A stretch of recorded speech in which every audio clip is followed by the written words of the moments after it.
નમસ્કાર, crime reporters TV ન્યૂઝમાં આપનું સ્વાગત છે। આમડાસના મગનભાઈ ભલાણીએ કેરીની પ્રાકૃતિક ખેતી થકી લાખો રૂપિયાનું ઉત્પાદન મેળવ્યું। ગીર સોમનાથ જિલ્લાના તાલાલા તાલુકાના આમડાસ ગામે રહેતા મગનભાઈ લાલજીભાઈ ભલાણી પ્રાકૃતિક ખેતીમાં ઝંપલાવી કેરીનું સારું એવું ઉત્પાદન મેળવી લાખો રૂપિયાની આવક મેળવતા થયા છે। પ્રાકૃતિક ખેતી કરતા મગનભાઈએ જણાવ્યું હતું કે પ્રાકૃતિક ખેતી શિબિર માસ્ટર ટ્રેનરની તાલીમ લીધા પછી 100% પ્રાકૃતિક કૃષિમાં તેઓએ ઝંપલાવ્યું હતું। તેઓ પહેલા 7 એકર જમીનમાં રાસાયણિક ખેતી કરતા હતા।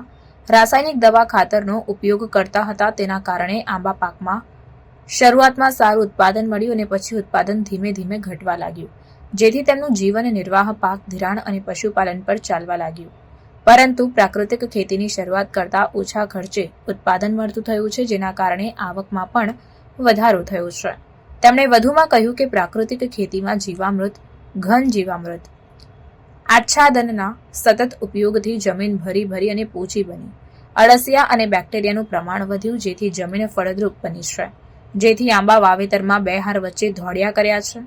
આંબા થડમાં ધૂળ ચડાવેલ છે, જેથી આંબાને પાણી ન લાગે અને પ્રાકૃતિક ખેતીથી આંબાના બગીચામાં મધમાખી અને રાફડાઓનું પ્રમાણ જોવા મળે છે।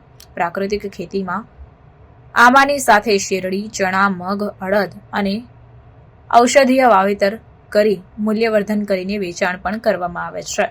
પ્રાકૃતિક ખેતીથી જમીનમાં સુધારો થયો। ટપક પદ્ધતિથી આચ્છાદનથી જમીન પિયતની સમસ્યાનો હલ થયો છે। પાકની ગુણવત્તામાં સુધારો જોવા મળ્યો છે।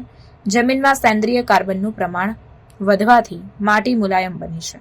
જમીનમાં અળસિયા જોવા મળે છે, જેથી પ્રાકૃતિક ખેતીના કારણે ઓછા ખર્ચે વધુ આવક થઈ છે।